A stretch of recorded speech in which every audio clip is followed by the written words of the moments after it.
Non veg అనగానే ఎప్పుడు chicken మటనేనా. ఈరోజు ఫిష్ కర్రీ చేసుకుందాం. కడాయిలో 5 టేబుల్ స్పూన్ ఆయిల్ వేసి curry leaves, green chilli 4, onions 3 వేసి మంచిగా కలర్ చేంజ్ అయ్యే వరకు ఒక 5 మినిట్స్ మిక్స్ చేయాలి. ఆనియన్స్ మొత్తం గోల్డెన్ బ్రౌన్ కలర్లోకి వచ్చే వరకు ఫ్రై చేసుకోవాలి. ఇప్పుడు ఫిష్ ముక్కల్ని బాగా వాష్ చేసి ఒక ప్లేట్లోకి తీసుకోండి.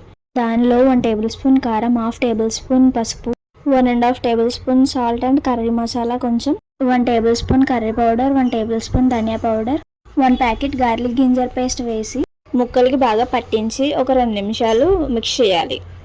ఫిష్ ముక్కలతో పాటు ఉన్నది చనా అంటారండి, అది హెల్త్కి చాలా మంచిది. ఆనియన్స్ కలర్ చేంజ్ అయిన తర్వాత ఫిష్ పీసెస్ని 1 by 1 యాడ్ చేయండి. ఇలా వేసిన తర్వాత వాటిని గరిటెతో కదిపితే విరిగిపోయే అవకాశం ఉంటుంది. సో నేను చూపించిన విధంగా ఇలా చేయండి.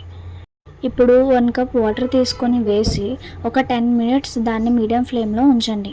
ఇలా 10 మినిట్స్కి ఫిష్ గ్రేవీ రెడీ అవుతుంది. నచ్చితే లైక్ చేయండి. Thanks for watching. To subscribe my channel.